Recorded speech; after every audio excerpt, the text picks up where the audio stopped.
ډیرو محترمو او عزتمندو مسلمانانو، نن د جمعې د شپې یوه خاصه وظیفه ده د الله الصمد. محترمو، دا د الله جل شانه نوم دی او په دې باندې چې الله تعالی کومه ورکړه کوي د هغې معلومات هغه چاته کیږي چې د هغه پې حاجتونه پوره شوي.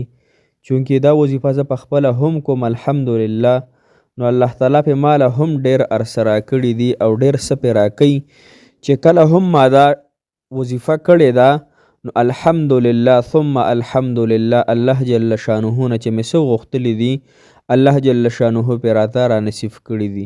نو تاسو ته هم د جمعې د شپې د خاص وظیفه ښودل غواړم چې زما محترم مسلمانان اوریدونکي دي دا وظیفه انشاءالله وکړي د زړه په اخلاص سره یوه شپه صرف الله تعالی نه چې څه غواړي انشاءالله الله جل شانه ورته په دغه یوه شپه کې یعنې نننۍ شپه د جمعې په شپه باندې به ورته الله جل شانه د خپلو خزانو نه د خپل دربار نه انشاءالله پوره ورکړه کوي.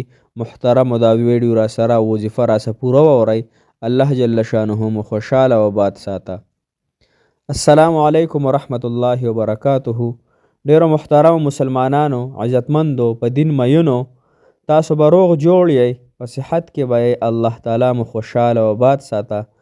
الله تعالی یې تمام مسافرو تمام حاجتونه تکالیف ختم کی. الله تعالی یې تمام عام مسلمانانو څوک چې زمونږ اوریدونکي دي د زړه مرادونه دي الله جل شانه پوره کی، د زړه حاجتونه دي الله تعالی ستاسو پوره کی. یقینا دا دعا د زړه د درد ده، د زړه د کومې ده او الحمدلله روزانه زه ستاسو دپاره ختم کوم په مدرسه کې. نو څه دپاره یې کوم؟ صرف هغه ستاسو مینه محبت، صرف ستاسو هغه اخلاص چې زمونږ سره دی. یقینا چې په دغې حوصله او په دغې نیت درته کوم بغیر د څه لالچه، بغیر د څه پیسو نه تاسو ما پیژنئ نه زه تاسو پیژنم، لیکن دا محبت دا خالص د الله تعالی دپاره دی او انشاءالله دا به تر مرګه پورې جاري وي. محترمو، نن چې زمونږ کومه وظیفه ده هغه د الله الصمد ده. الله الصمد د الله جل شانه یو صفتي نوم دی. صمد د دې معنا بېنیازه دي، بېنیازه کېدل.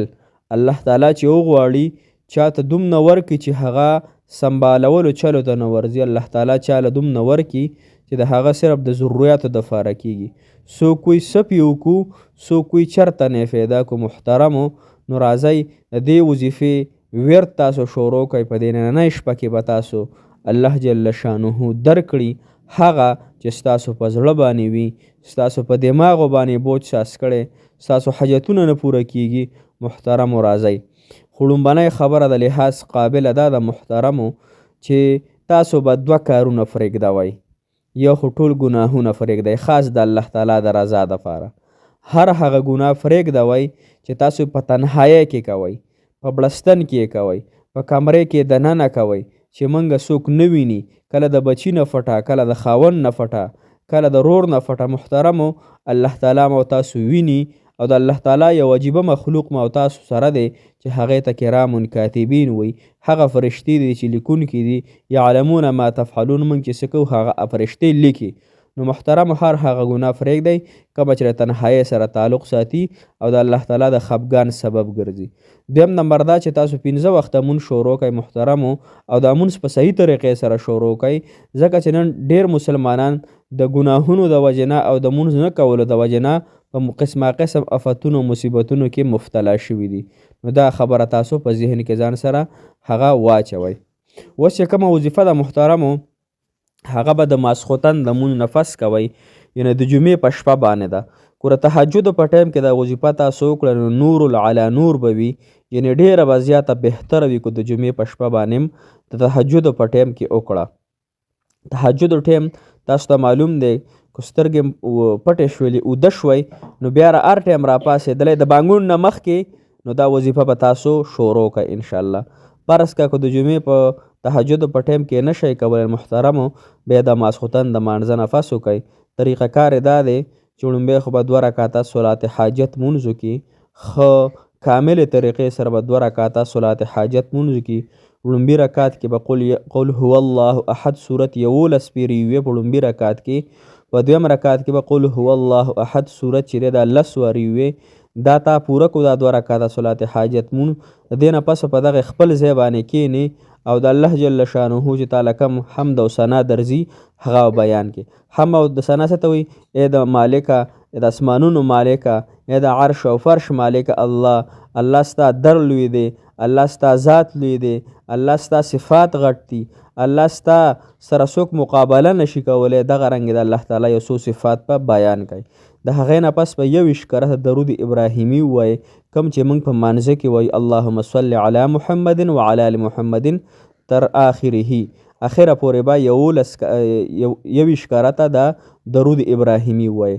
بیا په دغه خپل ځای باندې ناست یی، تاسو به 286 مرتبه 286 مرتبه یې الله الصمد الله الصمد الله الصمد ډېر زیات په تعجب سره او تنهایۍ سره او د زړه په درد سره انشاء الله دغه 286 یعنی 686 مرتبه 286 مرتبه به دا تاسو الله الصمد وایي. چې دا مې محترم مسلمانانو د هغې نه پس به بیا 21 کرته درود ابراهیمي ووایي، کوم درود شریف چې په مانځه کې مو تاسو وایو. چې دغه مې محترمو نو بیا به داسې کار وکړه چې 2 رکعته صلات حاجت مونځ به بیا وکړئ. او هغې طریقه کار هم دغه دی چې لومبي رکعت کې به 11 پیرې صورت اخلاص وي، دویم رکعت کې به 10 وارې صورت اخلاص وي. دا 2 رکعته صلات حاجت پستا په دغه طریقې سره پوره شي. د هغې نه پس محترمو بیا چې کله دعا غواړئ نو دعا دپاره به ځان له بیا 11 پیرې درود ابراهیمي ووایي. بیا به دعا وغواړئ، دعا به ډېره په عجزۍ، ډېره فریاد، ډېره ژړا سره یا ارحم الراحمین یا ارحم الراحمین یا ارحم دا ټکې به وایو د سترګو نه چې اوښکې لاړې شي او یو درد ته محسوس شي او په زړه کې هم ستاسو درد وي، په دماغ هم ستاسو بوجي چې الله ته ستا رحمت ما ته متوجه دی، ستا ذات ما اوري ما ییني الله، ته زما دا حاجت پوره کې مالک الله.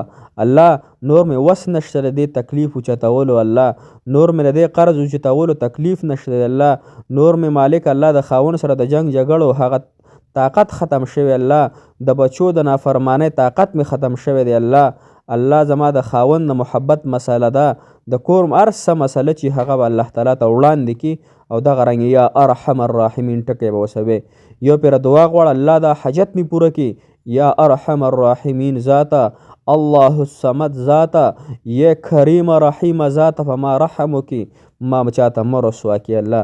یقینا چې د زړه په درد سره دا دعا وغوښتلی شي او سترګو نه اوښکې هم لاړې شي، دغه دعا الله چرې مسلمانانو نه رد کوي، دغه الله تعالی فورا د الله تعالی په دربار کې قبلیږي. الله تعالی مو خوشحاله ساته، ما ته هم دعاګانې کوئ، زه به تاسو ته کوم. الله تعالی مو تمام حاجتونه او تمام ضرورت مقاصد پوره کړه. جزاک الله خیره.